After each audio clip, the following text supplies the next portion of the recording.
have to get back to you. I'd just be guessing. Can you tell us about what other debris was found since the last update? And were you able to get the folks off the beach at Gayhead? We understand that you were trying to do that. Yeah, the local police have been able to do that. The debris that we are finding, and I can't characterize it any more accurately than that right now, is debris that's floating. It's being spotted by aircraft, and it's being picked up by Coast Guard assets and brought in so that we can better determine exactly what it is. And we have time for 2 more questions. What's the odds of finding any survivors in view of they had no flotation device? I can only tell you that each one of these cases is different, and I can tell you miraculous stories about people surviving. I can tell you that in previous cases like this, we've searched as many as 3 or 4 days. We're not ready to give up on this yet. And we're going to continue to focus on search and rescue. What are the search conditions out there? I mean, good, bad? It's hot. It's a little hazy, but the search conditions are good for what we're doing right now, and so the weather really is not a factor for us. We're going to run out of light. That's probably the biggest thing. This search different, given the prominence of the people involved? Is the number of assets involved, or the involvement of the Air Force or these other parties, is that any different as a result of who's involved? The procedure that I described earlier, our notifying the FAA doing an extensive communication search, the Air Force being notified. All of that is routine. When we started this search this morning, we started over a fairly extensive area covering an area 25 to 30 miles south of Long Island, all of Long Island Sound, all of Nantucket Sound and Martha's Vineyard. As the time has allowed us to focus on better analysis of radar data, we've been able to focus that down, and now with debris, we've got an area that we think we're confident about. So I would say that up until now, we have done exactly what we would have done in any case like this. Is it unusual for a plane not to have an emergency beacon go off after it crashes? I'm not an expert in aviation safety, and I couldn't speculate as to exactly what happened. I wish I could do that, but I think probably our FAA sources would be a better place to go for And I would imagine if you had an emergency beacon, that would make the search much easier because you'd have a focal point to begin with, I would think. It's always better when you have that kind of capability. We don't have it in this case, but we do have debris, and that has helped us to focus this. How much debris are you finding right now? I can't give you a specific answer. Probably in the next couple of hours I can be a little bit more definitive about that, and all I can say now is that I know we're picking stuff up, and I'm happy to get back to you when we get something more specific. Has the area where you... we have to get Admiral Larrabee back upstairs to leading the operation. We have a press conference? Is there something scheduled? When it appears that we have something significant to say, we will. I want to emphasize that that we're trying to put out accurate, timely information to you. At the same time, obviously, we're very sensitive to the families involved and have a real obligation to them, and we're taking that responsibility very seriously. We will provide you with the best information we have as soon as we have it, considering those kind of factors, and I appreciate your sensitivity to this. Thanks, everybody. Live from Boston, what the Coast Guard knows and what it's prepared to tell. We're running out of light, he said. Running out of light as searchers in aircraft, airplanes, helicopters, boats, and for that matter, beach-running mechanical equipment are sweeping the waters and the beaches off Martha's Vineyard, specifically concentrating on the area of Gayhead, pressing what has now become a desperate search for John F. Kennedy, his wife, and her sister. Let's pause and say there's been an awful lot of talk, as there should be, about the tragedy that looms in front of the Kennedy family. But the Bissett family, let us not forget, they had 2 daughters on that aircraft. Lauren Bissett, who was the older of the 2, and then Carolyn Kennedy Bissett. So as we think about families having to walk through the shadow of the valley of death, one does not want to forget the Bissett family as well as the Kennedy family. Fears grow every second that what amounts to America's and one of the world's most renowned political families has suffered yet another tragedy, and one that, if it turns out to be what now appears a very real possibility. It can only be described another ghastly tragedy for that family.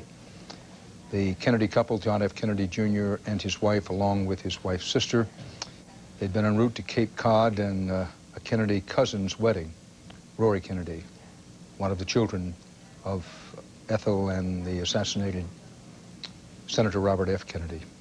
And by the way, it's now been pretty much confirmed that the plan was to land at the Martha's Vineyard Airport and let off Lauren Bissett, and then have the aircraft fly on to Hyannisport, where the Kennedy compound is.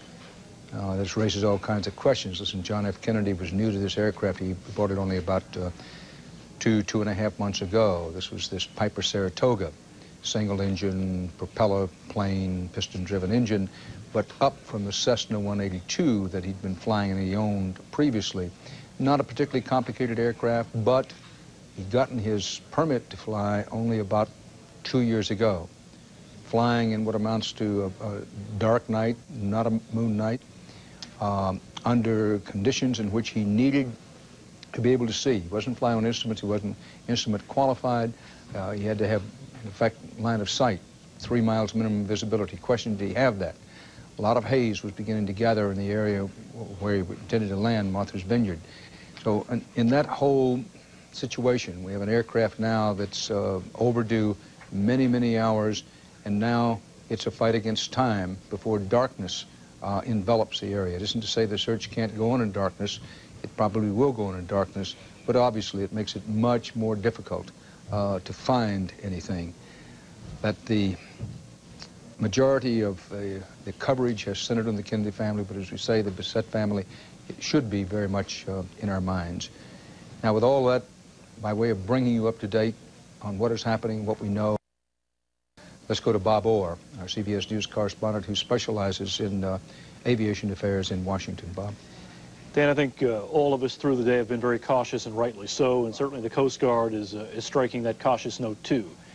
But there is an inescapable fact here, and that is that the Coast Guard, the lead investigative agency at this hour, is now talking in terms of a debris field, and it's not lost on anybody that you don't have a debris field in most cases unless you have an accident. This is just coincidentally another terrible ironic twist. Today is the 3rd anniversary of the crash of TWA Flight 800, that awful calamity off the coast of Long Island. And hearing these kinds of phrases, debris field, brings back the haunting memories of that. Dan, I do want to tell you we have a little bit of new information in terms of the weather last night in the Martha's Vineyard area. At about the time that John Kennedy and his family was due to land, this is according to Brian Norcross, our meteorologist at WFOR in Miami, the weather at the Vineyard was clear skies and 10 miles visibility. That's pretty good, and that's good enough for visual flight. 2 hours prior to that, though, Brian tells us, the weather was not quite that good, 6 miles visibility and haze. But that does follow because as night falls and as the temperatures cool just a little bit, that haze tends to dissipate. So the Coast Guard made it clear also in the briefing that weather doesn't appear to be a factor, although that is one thing that the federal investigators clearly want to know more about. But from all appearances, the weather should have been fine last night for visual flight. Dan? Footnoting bottom of the page that haze is very difficult to determine sometime, even under the best weather equipment, and we've mentioned it time and again today because there was haze in the area. Although I take your point, Bob Orr, that officially the Weather Bureau says at the time that the plane is believed to have disappeared, vanished, the visibility was officially about 10 miles, a little bit earlier, been down to 6. Hard to know in any patchy area, in any small area. We all know that with these islands and peninsulas in the Northeast, that the weather can vary greatly, just sort of mile to mile.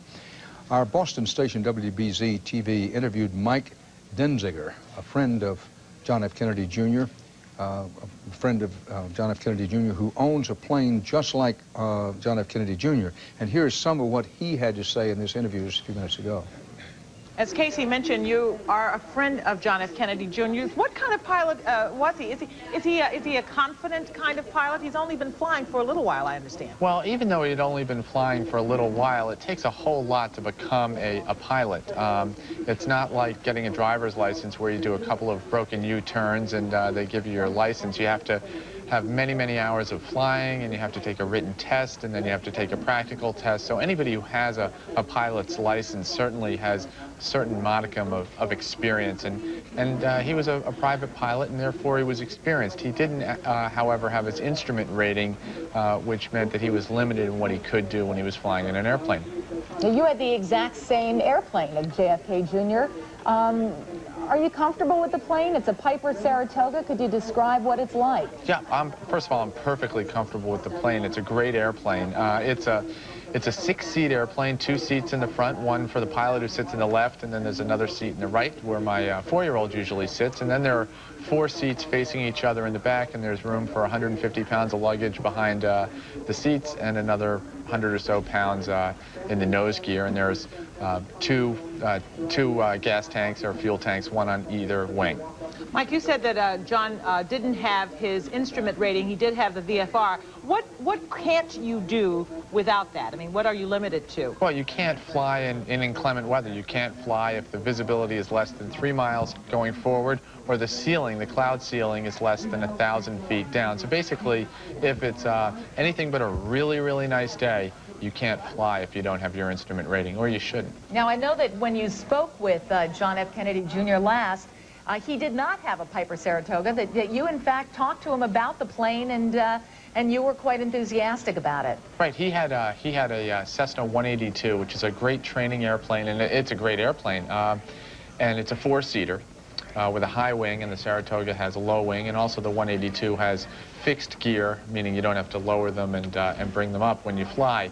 And he was interested perhaps in getting a plane that could go a bit faster and carry more of a load. I actually spoke a couple of weeks ago to a man at Essex Airfield, where he flies from, out of Caldwell, who sold him his plane because I was talking about perhaps getting a different plane. Well, we lost our picture there. You see how that interview was going. A friend of John F. Kennedy Jr. talking about what his capabilities were and were not in what was a new aircraft for John F. Kennedy Jr. Reminding again that John F. Kennedy Jr. had some problem with one of his legs, lower leg or foot. Was seen in a soft cast. A hard cast had already come off. And yes, the feet come into play in flying the aircraft. But Drew Steketee, who's an expert on these matters, said that he would be very surprised that if that was a factor in whatever happened. Yes, it was possible, but unlikely to have been much, if any, of a factor in that. We pause to say that at this hour, with night now beginning to encroach again in the search area, and the plane coming up soon to be, what, 20 hours overdue very soon, clearly what's needed now is a miracle, or something very close to it.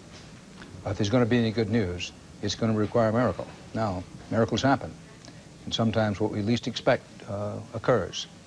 And the Admiral speaking for the Coast Guard a few minutes ago made it clear the Coast Guard is not at the point now that they're going to say that there are no survivors from this crash. In fact, he did not even confirm that the John F. Kennedy aircraft had crashed, but he did the next thing in outlining what the debris that they had found. Let's go to CBS News correspondent Hattie Kaufman, who's at the Kennedy's Hyannisport compound. Hattie? Well, Dan, I think there are a couple of words that the Kennedy family inside must have seized on when they heard the Rear Admiral of the Coast Guard say them. Survivors, that they are still searching for survivors, that has got to have given some hope to the folks inside. There was another comment that said there have been stories of miracle survivors before. I can only imagine that they are seizing on these words of hope. On the other hand, during that briefing, they did mention that the daylight is fading, and I can see that from where I am now. I can also see the whitecaps out on the water, which has got to make any search tough. I don't know how many folks are inside still. We've seen a few of the guests leave. We've seen some of that wedding apparatus being torn down and carried out. The wedding was supposed to take place, let's see, in about 20 minutes from now. The wedding that John F. Kennedy Jr. and his wife and his sister-in-law were flying to attend. We've seen some people carrying some things out. We've seen some guests leave. On the other hand, we've seen some people arrive. Not long ago, former Congressman Joseph Kennedy Jr. arrived to join Senator Edward Kennedy, who is inside and who has been playing a key role in terms of being on the phone with the Coast Guard and on the phone with the other search parties and kind of coordinating things from here. It is calm looking on the outside, but there is that activity taking place. It is kind of the headquarters of the search. Dan? Hattie Kaufman at Hyannis Port. Dick Reeves' biography.